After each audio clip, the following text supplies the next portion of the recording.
What's up, guys? GreenGoblinHD Luke here, and I just want to inform you guys that today we've got Cmonk888 going up against Loneuav. This is the semifinals, and it should be a pretty good matchup. Both these guys have really good videos. Cmonk takes you guys on a tour of the shotgun, the KSG-12, and Loneuav gives you some tips on how to reach that 3 KD mark, which I just recently reached, like yesterday or the day before. I had a 328 in Black Ops though. But anyway, Loneuav is very sick. He's been in the hospital like all weekend. Very unfortunate Christmas for him. But he has an infection in his throat, I think it is. Not sure the exact details. But he's unable to do commentaries for like a month now, so that's really unfortunate. So I had to take a video off of his channel, and that's what you'll be seeing. I think it's still a good video, and I think you guys will still enjoy them. As always, vote for the guy you like in the comments below, and that really helps out the judge's decision and to see who goes on to the finals. And I hope you guys had a wonderful Christmas. Please give this video a thumbs up if you are enjoying the series or competition so far, and I'll let you guys enjoy the videos. Peace.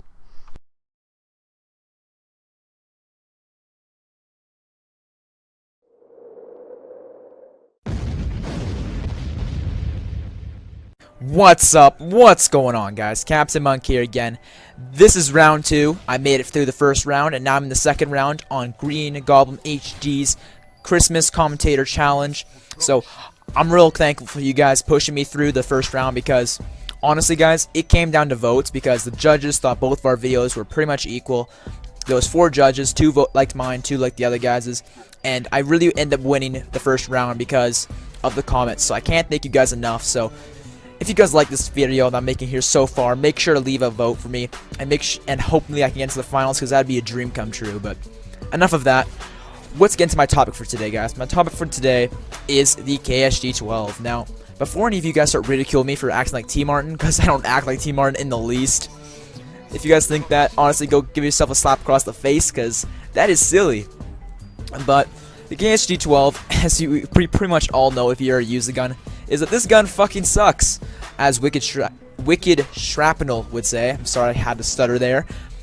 But yeah, he has that little series where he takes guns that suck, and this gun really sucks. But let's get the weapon stats on the screen right now. The stats for this weapon are, this weapon's unlocks level 4 for starters. Something you should know, so it's unlocked pretty early.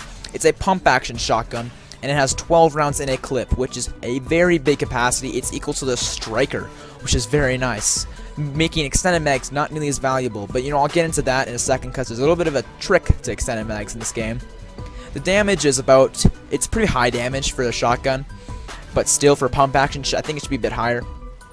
Now back to the extended mags thing. This weapon shoots 8 pellets per shot, but with extended mags, that multiplies by 1.5, making it 12 bullets per shot in an 18 round magazine. You never have to reload this thing. It has great damage, and especially when you add on the damage proficiency, which multiplies its damage by 1.4. This weapon's damage is 28 close and 15 long, but the long range is like 15 meters at the maximum, so the long range damage doesn't really come to effect that much. But if you multiply 28 by 1.4, you'll get its damage with the damage proficiency. But with range, you'll be able to get that 28 damage for a longer distance. So personally, I like damage. That's what I like on this weapon, but it's up to you guys, whatever you prefer.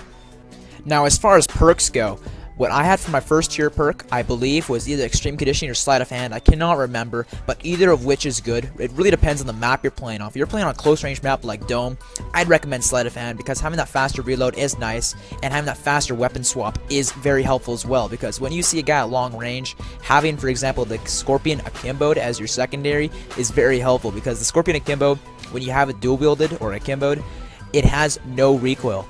It's a proven fact, guys. The gun has no recoil. It only has recoil when single wielded, so that's a good fact that you guys should probably know. So I recommend having Sleight of Hand on close range maps, but on long range maps, you're going to want to use Extreme Conditioning so you can get in their face much more easily. And on big maps, you don't really need to be reloading quickly. You have a bit more time to make sure you make the right move, if you know what I mean. As far as second tier perks go, now second tier perks for the shotguns are really bad in this game. There's not really any good second tier perks that I'd honestly recommend. In this game, I'm pretty sure I was using Blast Shield because this is Dome, and that comes back to the close range versus big map, or close range map versus big map sort of thing. On a close range map, I'd recommend using Blast Shield on a shotgun, although it sucks in this game, but it will help you out when you're taking out campers that have claymores and bouncing bays and stuff. But on a bigger map, you should probably have like Hardline or even Assassin, although I hate Assassin, but hey, you guys in a shotgun, it's okay. As far as third tier perk goes, you're going to want to use steady aim because I've done tests myself, and when you aim down sight with a shotgun or hipfire without steady aim, it has the exact same accuracy. So if you put steady aim on it, the hipfire is more accurate than aim down sight. So definitely put steady aim on it, guys. It'll make it the bolt spread much less and much more accurate. And that's pretty much what you need on a shotgun. Now, I'm going to warn you guys right now. I'm pretty sure most of you look at this gameplay and going, what's this guy talking about? This guy doesn't suck. Look at it. He's getting one-shot kills from across the map. Holy Christ, this gun's great. Well, the thing is, guys, in this gameplay, this gun's level 30, as I've mentioned before, I think. I may not have, but regardless, I'm mentioning it now. And until you get range or damage or extended mags for it, it's horrible. It's honestly the worst shotgun I've ever seen in any first-person shooter ever until you hit at least range for it. But once you hit range, guys, this gun is exceptionally great. It's like the SPAS 12 from Modern Warfare 2 all over again, if you know what I mean by that. If you don't know what I mean, just look up Sandy Ravage, and I'm sure you'll find what you're looking for. But, I mean, if you're going to use this gun, you got to be patient with it. I mean, how do I say this besides, what's a good analogy that I can think of? I can't think of anything besides it's like digging in a mine until you find gold, right? You're just digging, and then next thing you know, you find gold. That's the best analogy I can think of, but I hope you guys enjoyed the video. If you enjoyed it, make sure to vote for me in the comment section, guys. It really makes the biggest difference, and I hope I can make it to the next round and bring you guys another video for the finals. Thanks, guys, so much for watching. Hope you enjoyed it, and peace.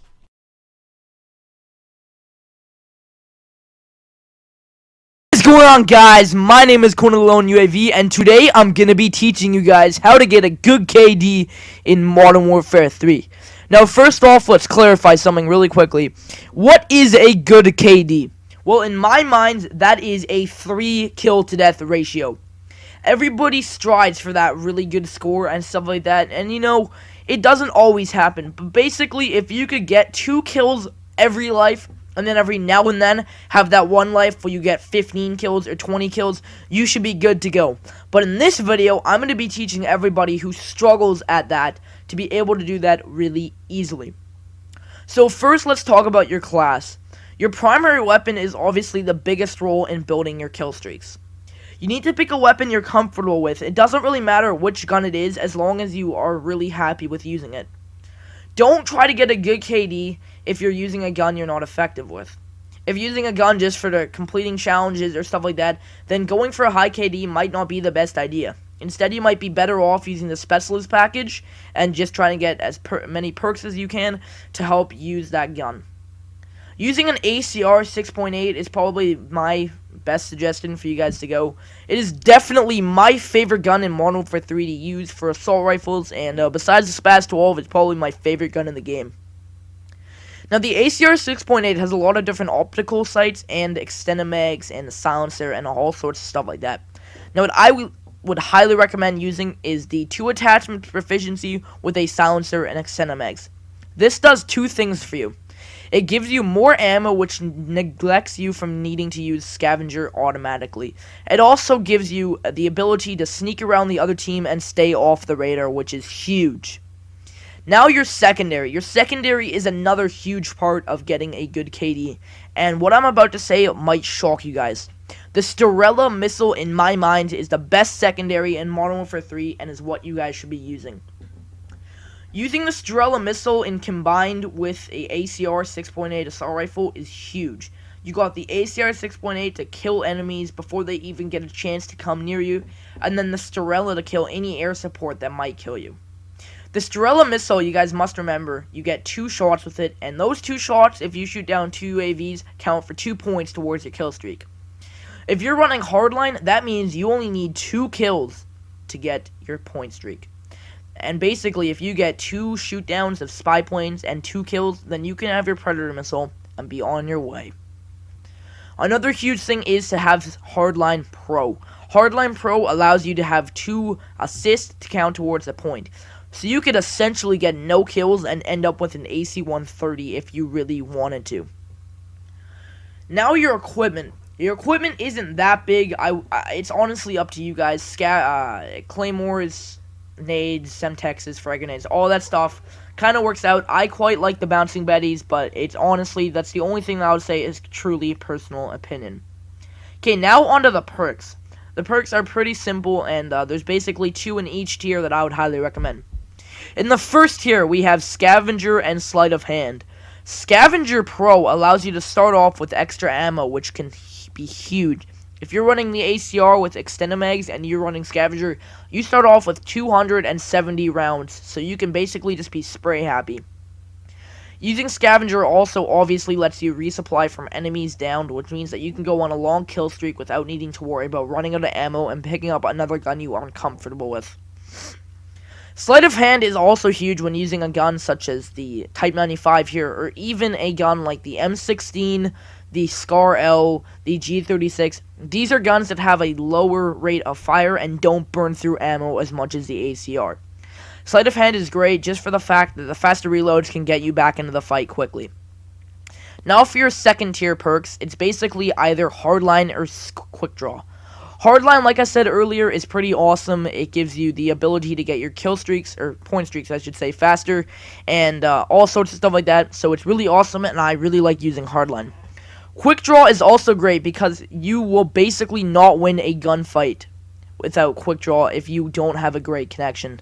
Quick Draw is honestly, in my opinion, the fix of not being host. Quick Draw gives you host, pretty much. You can lock on target very fast, and it is a highly beneficial perk to be running when trying to get a high KD. It basically is just the fix to Modern Warfare 3, in my opinion. Although, I do prefer running Hardline just for the fact that I like getting my point streaks faster. Now let's move on to the third tier of perks. This is honestly the only perk tier that I think is a one-man show, and that is Dead Silenced. If you have a headset, that is all you should be using is Dead Silenced. It is great to be able to sound whore enemies and all sorts of stuff like that. Until you get Dead Silenced, Stalker is a great substitute. You can basically strafe faster, and for anybody who doesn't know what strafing is, that means moving left to right when getting into a gunfight.